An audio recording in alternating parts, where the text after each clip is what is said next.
La realidad que nos ha tocado vivir y en la que podemos observar día a día a través de los medios de comunicación las grandes diferencias sociales que existen entre los habitantes de los países que componen nuestro planeta, nos lleva a reflexionar sobre la manera de actuar de la humanidad a lo largo de toda su historia.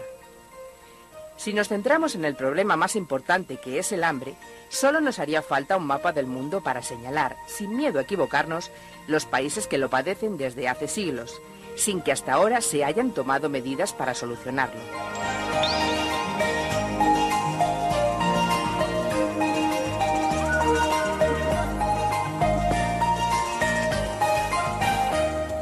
Situándonos sobre un mapa sería fácil trazar una línea, en este caso no imaginaria, porque es un hecho constatado en el que los países más ricos y desarrollados quedarían situados al norte y los países más pobres y con menos posibilidades de evolución en el sur.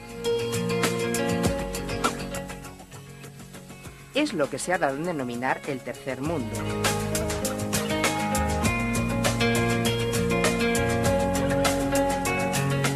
Casi las 2/3 partes de la humanidad viven en condiciones muy precarias. Hemos de pensar que el desarrollo de los pueblos no consiste solamente en la explotación de sus riquezas naturales, sino la posibilidad de responder a los derechos y necesidades fundamentales de todos sus habitantes. Esto es lo que de verdad hace posible y real el desarrollo de un país, como por ejemplo la educación, la sanidad, el trabajo, el descanso, el ocio.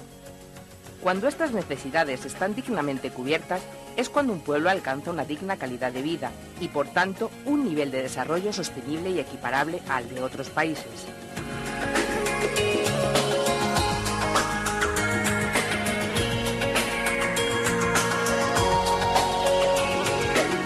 Se da la circunstancia de que los países del sur es donde se concentra el 80% de la población, mientras que, curiosamente, la mayoría de los productos que consumen los países del norte provienen de los países más pobres: petróleo, energía, madera, café, azúcar. Mientras los países en vías de desarrollo siguen siendo cada vez más pobres, los que están situados al otro lado de la línea, como es el caso de España, somos cada vez más ricos y alcanzamos un nivel más alto de consumo.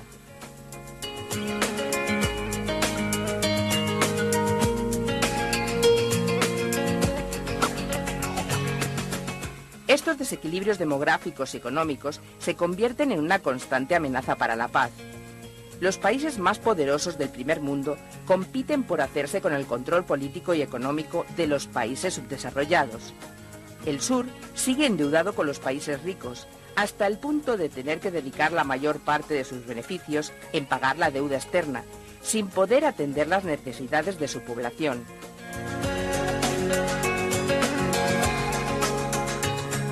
A los países del norte les interesa mantener esta situación para sus intereses políticos y estratégicos, abasteciéndoles de armamentos y creándoles situaciones de verdadera penuria económica.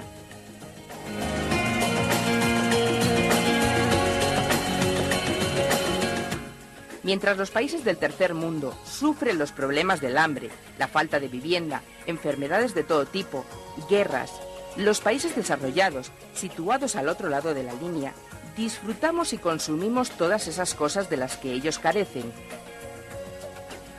Buenas viviendas, educación gratuita, sanidad, ocio, en definitiva, una vida confortable y consumista, alejada de la realidad que nosotros mismos hemos creado en estos países desprotegidos, empobrecidos y expoliados.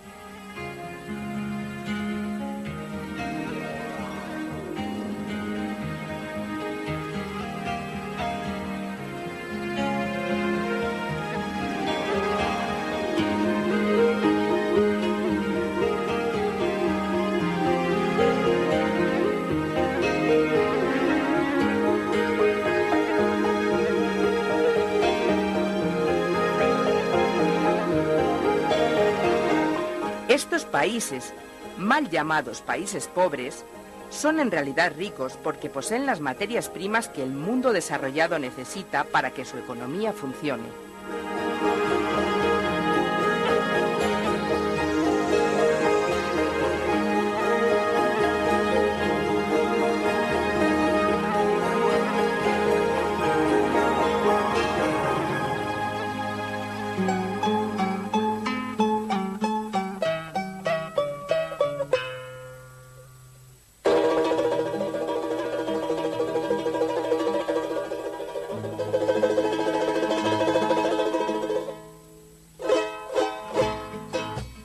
La tradición de estos pueblos es rica en manifestaciones culturales, formas de vida comunitarias, organización política, económica y religiosa.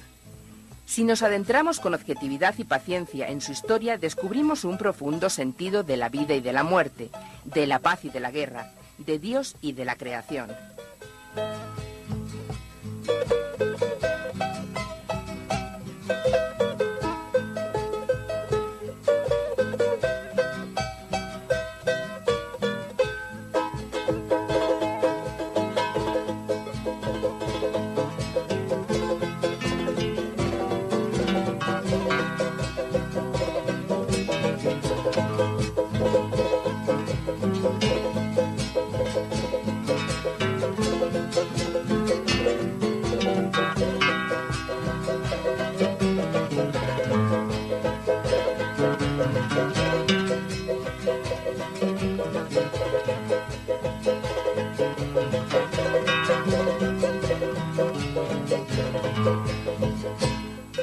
Sin embargo, a partir de las diferentes invasiones militares y culturales que han sufrido, su identidad cultural se diluye en conflictos armados, empobrecimiento progresivo, marginación sociocultural.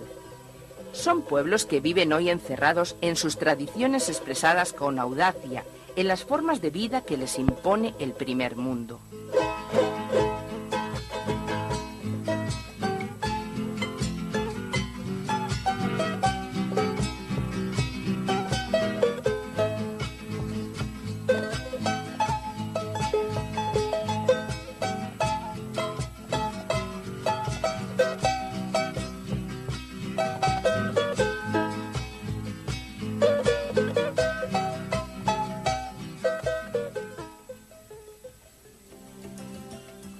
Hoy en día, la intolerancia y la falta de solidaridad por parte de los gobiernos del primer mundo, que han sostenido y sostienen estas situaciones de desigualdad,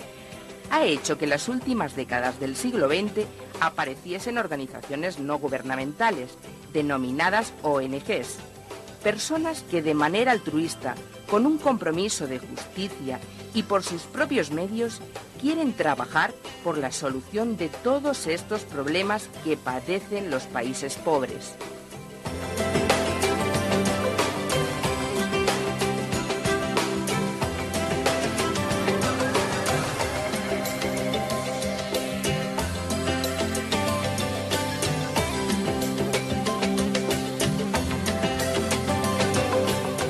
En la medida de sus posibilidades, buscan este objetivo desde los frentes, mediante la mentalización y sensibilización más solidarias de la sociedad del primer mundo, en favor de los países subdesarrollados y contra las políticas de opresión y exclusión, y mediante la realización de proyectos de cooperación que despierten su propia conciencia de superación, y siendo ellos mismos artífices de su desarrollo, exploten sus riquezas personales, naturales, culturales y sociales y trabajen por una vida más justa y digna para todos los hombres y mujeres de su pueblo.